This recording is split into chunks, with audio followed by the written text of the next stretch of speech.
Assalamualaikum warahmatullahi wabarakatuh. Selamat pagi teman-teman, dan selamat pagi juga kepada Bapak dosen yang terhormat.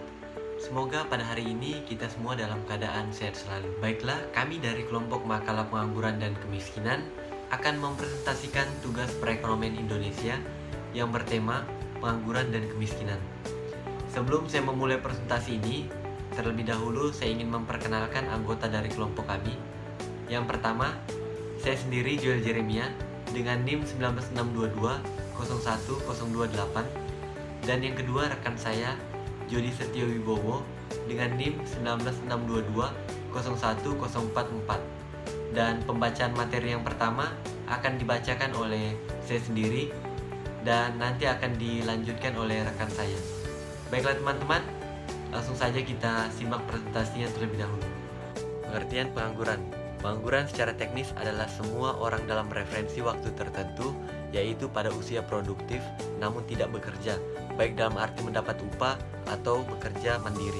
Kemudian mencari pekerjaan dalam arti mempunyai kegiatan aktif dalam mencari pekerjaan tersebut. Menurut Sadono Sukirno, pengangguran adalah suatu kegiatan di mana seseorang yang tergolong dalam angkatan kerja yang ingin mendapatkan kerja tetapi belum dapat memperolehnya. Selanjutnya, jenis-jenis pengangguran. Yang pertama, pengangguran friksional. Pengangguran friksional adalah pengangguran yang sifatnya sementara, yang disebabkan adanya kendala waktu, informasi, dan kondisi antara pencari kerja dengan pembuka lamaran pekerjaan. Yang kedua, pengangguran silikal.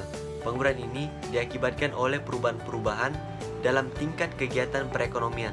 Yang ketiga, pengangguran struktural. Pengangguran struktural adalah pengangguran yang diakibatkan oleh perubahan struktur kegiatan ekonomi. Yang keempat, pengangguran teknologi. Pengangguran teknologi adalah pengangguran yang ditimbulkan oleh penggunaan mesin dan kemajuan teknologi lainnya. Baiklah, selanjutnya faktor penyebab pengangguran. Yang pertama, jumlah lapangan pekerjaan tidak seimbang.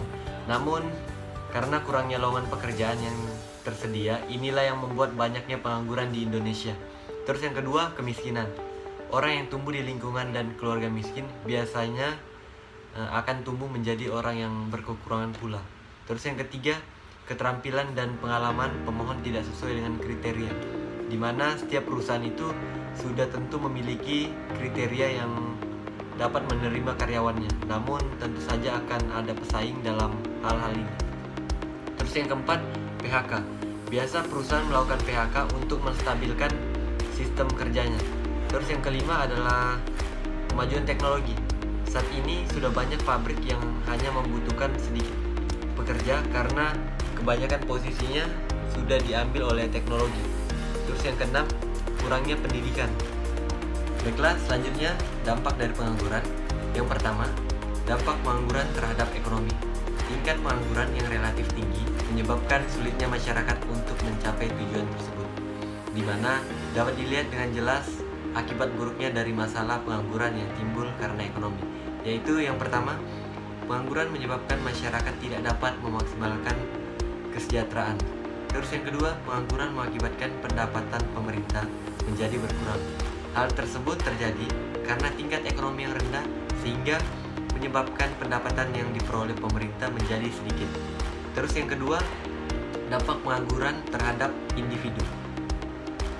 Selain membawa akibat buruk terhadap perekonomian, pengangguran juga membawa dampak buruk terhadap individu dan masyarakat. Antara lain, yang A, pengangguran menyebabkan seseorang menjadi kehilangan mata pencarian dan juga pendapatannya.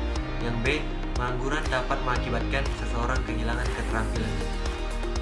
Selanjutnya, cara mengatasi pengangguran. Yang pertama, cara mengatasi pengangguran siklis. Untuk mengatasi pengangguran siklis, diperlukan beberapa langkah, antara lain peningkatan daya beli masyarakat, karena daya beli masyarakat dapat meningkat apabila mereka mendapat tambahan penghasilan. Yang kedua, cara mengatasi pengangguran struktural. Untuk mengatasi pengangguran struktural diperlukan berbagai langkah seperti penggadaan pendidikan dan pelatihan sebagai persiapan mereka untuk berkarir pada pekerjaan yang baru. Terus yang ketiga, cara mengatasi pengangguran friksional. Cara mengatasi pengangguran friksional adalah mengusahakan informasi yang lengkap tentang permintaan dan penawaran tenaga kerja. Yang keempat, cara mengatasi pengangguran musiman. Pengangguran seperti ini dapat diatasi dengan pemberian informasi yang jelas tentang adanya lowongan pekerjaan pada bidang lain. Baik, selanjutnya pengertian tentang kemiskinan. Dalam pengertian lebih luas, kemiskinan dapat dikonotasikan sebagai suatu kondisi ketidakmampuan, baik secara individu, kelompok, maupun keluarga, sehingga kondisi ini rentan terhadap timbulnya permasalahan sosial yang lain. Menurut Kuncoro tahun 1997, kemiskinan didefinisikan sebagai ketidakmampuan untuk memenuhi kebutuhan standar hidup minimum. Adapun ciri-ciri kemiskinan memiliki dimensi ekonomi yang bermakna tidak mempunyai harta, tidak mampu memenuhi kebutuhan fisik, dan dini sosial. Ciri kemiskinan terutama pada keluarga fakir miskin, Soeharto pada tahun 2009, yaitu pertama, tidak mampu memenuhi kebutuhan dasar, yang kedua, tidak mampu berusaha karena sakit, cacat fisik atau mental, yang ketiga, tidak mampu berfungsi sosial, yang keempat, rendahnya sumber daya manusia, yang kelima, rentan terhadap guncangan baik individu maupun massa, 6, ketidakadaan akses terhadap lapangan kerja dan mata pencarian yang berkesinambungan. Dan ada juga faktor-faktor penyebab kemiskinan. Terdapat bentuk-bentuk kemiskinan yang sekaligus menjadi faktor penyebab terjadinya kemiskinan adalah sebagai berikut. Pertama, kemiskinan natural. Kedua, kemiskinan kultural. Ketiga, kemiskinan struktural. Dan yang terakhir, keempat, indikator kemiskinan. Dan selanjutnya dampak kemiskinan. Yang pertama, pengangguran. Dengan banyaknya pengangguran berarti banyak masyarakat tidak memiliki penghasilan karena tidak bekerja. Yang kedua, ekonomi. Masalah ekonomi menyangkut masalah rumah tanggaan penduduk dalam memenuhi kebutuhan materinya.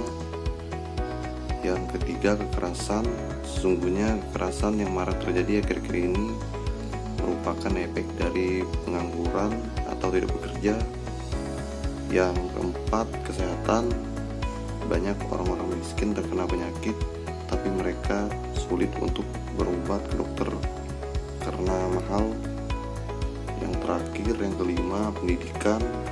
Tingkat putus sekolah yang tinggi merupakan fenomena yang terjadi saat ini.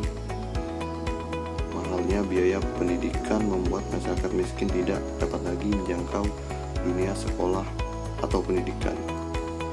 Baik, selanjutnya kaitan antara kemiskinan dan pengangguran. Keterkaitan antara ketenagakerjaan dan kemiskinan dalam hal ini akan didekati dengan melihat hubungan antara kemiskinan dan pengangguran. Kemudian indikator pengangguran didasari pada kenyataan bahwa indikator tersebut terkait langsung dengan tindakan pendapatan. Seorang yang menganggur tentunya tidak memiliki pendapatan dari pekerjaan yang bisa berakibat pada kemiskinan. Dan ini adalah sumber referensi yang kami dapat, dan banyak juga kami mengambil dari Google dalam membuat materi ini. Baiklah teman-teman, sekian presentasi dari kelompok kami. Terima kasih atas ketenangan dari teman-teman dalam mengikuti presentasi pada hari ini. Semoga dengan presentasi kita kali ini dapat menambah ilmu dan wawasan kita semua. Terima kasih.